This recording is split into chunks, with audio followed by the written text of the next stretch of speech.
So I'll be lighting the lamp.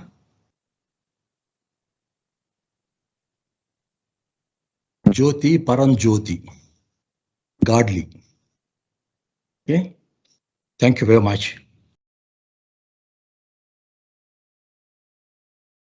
Namaste and good afternoon and good morning from the friends from Europe.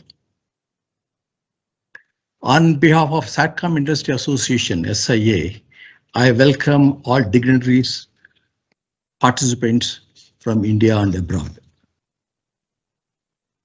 Dear Dr. Kiran Kumar, former Chairman ISRO, I must mention that he is my mentor too.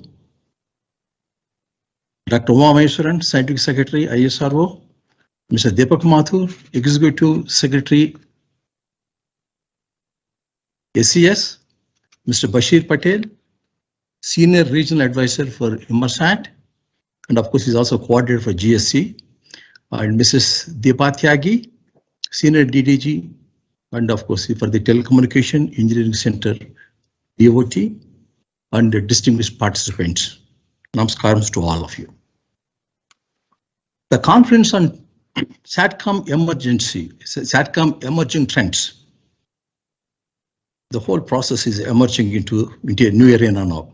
That's why we named this conference as SATCOM Emerging Trends. This is happening on during the post reforms of the reforms that have been announced by Government of India. Therefore, we named as post reforms era.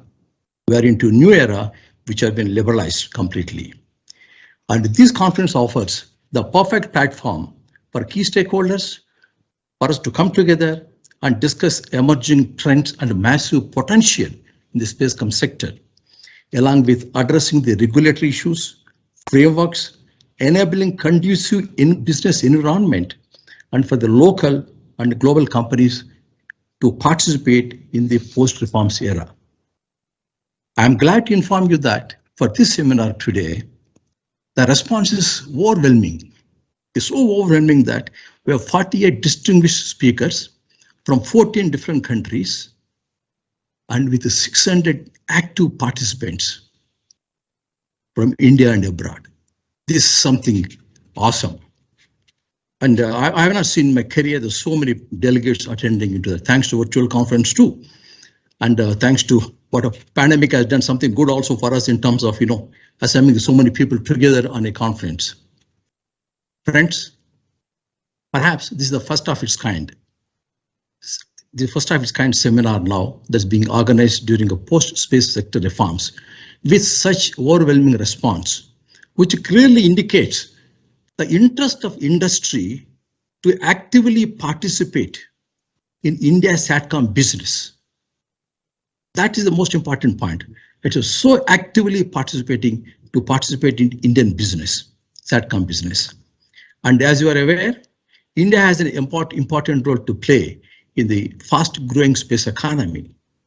The upcoming initiatives of ISRO, which in fact ISRO had been the one which has been responsible for the space programs in India, and now ISRO has come forward with a lot of initiatives in this regard. And the Government of India also recognizes the potential of Indian companies and offers scope for business to step up, to gain, and to sizable slice of the economy that's nationally and globally in the space sector. India is among a handful of countries with advanced capabilities in the space sector, and the Government of India vision is firmly set on the space as its new horizon. And as you know that all the sectors were liberalized long ago, and the space sector has been liberalized now. So the government has set this entire thing on the horizon. They're looking at the new opportunities in the space sector and to provide for the best match in this regard. India is witnessing a revolution in the space domain today. Thanks to ISRO, India is well positioned with nearly about 500 companies engaged directly or indirectly in space activities and these programs.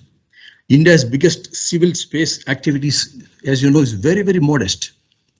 We started with very modestly compared to anywhere in the rest of the world.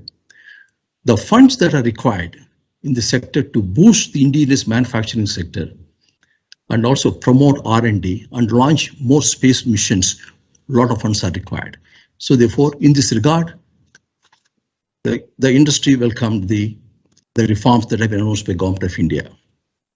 As a major space-faring nation, Indian companies can leverage the foundation laid by ISRO already in this regard in this country, and its different centers have been successfully proved. They engage a lot of industries all along with them. As I mentioned earlier, about 500 industries have been contributed to Indian space program all along. And this is the greatest contribution that ISRO has done for the country, that they engage industry from the beginning to the end in all its activities. And this will facilitate greater inclusion of the private sector in various different segments of the space domain, including end-to-end design, manufacturing, and of course, launching of the satellites. This will not only improve capacity and technical advancement, but also result in increased economic activity. Thus, a substantial contribution will be made by the space sector to the GDP of this country and a lot of new employment generation. India has possibly taken its big step with the central government setting up New Space India Limited, NSL, and announcing space sector reforms are now forming InSpace. InSpace, in fact, expansion is a little longer. I must tell you that Indian National Space Promotion and Authorization Center, and announcing the draft SATCOM policy, and with industry becoming a co-traveler. And this is a very, very important term that is being used by Indian policy, that Indian industry is a co-traveler. Now, this will not only allow private and foreign players to participate in the sector, but also allow ISRO to focus more on research and development, exploring new technologies, and planning new space missions. So therefore, the various sessions that we designed for this 2-day seminar conference have been specifically molded to look at the various aspects of the space and the space economy. We have eminent speakers from across the world representing the satellite industry, associations representing the SATCOM businesses, startups, small and medium enterprises, academia, legal minds, where the sectorial, some kind of a framework is to be created. So therefore, we also invited the legal luminaries to speak on this occasion. The 2 days deliberations are expected to bring further a slew of ideas and recommendations, keeping in mind the holistic growth of this industry in India. SIA-India will release the findings from the deliberations after the entire thing is completed, and also recommendations under the post-conference report to the Government of India. The report will be evangelized among relevant government departments, policymakers, and further consultation. Because this is still a budding industry as far as the relationship of growth of industry in this country is concerned in the private sector.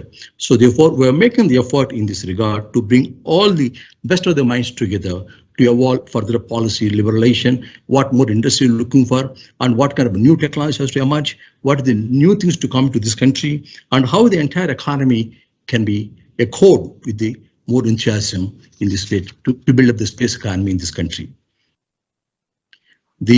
As you know, SIA is a unified voice of SATCOM industry in India. It is India's mandate, SIA's mandate, that to bring the challenges, concerns faced by the industry to the forefront and to be addressed suitably by the regulators and relevant government authorities. So this is a small step in this regard that we organized the first conference. And before this, we also had a good amount of discussion with the Niti Aayog and also with the Department of Telecommunications to bring in what kind of changes that are expected from the industry too. And now this is a larger forum in which we are bringing all the technologies, the legal minds, and your industry, both nationally and internationally together now in this regard. I hope the outcome of this 2-day virtual conference will help bring out opinions from experts from the government and industry, and in turn will help SIA-India build a strong bridge for India's space sector, both for the government and also for the industry. I look forward for participating in this conference and listen to experts and speak over the next 2 days. I wish the conference a great success. Thank you very much. Namaskar.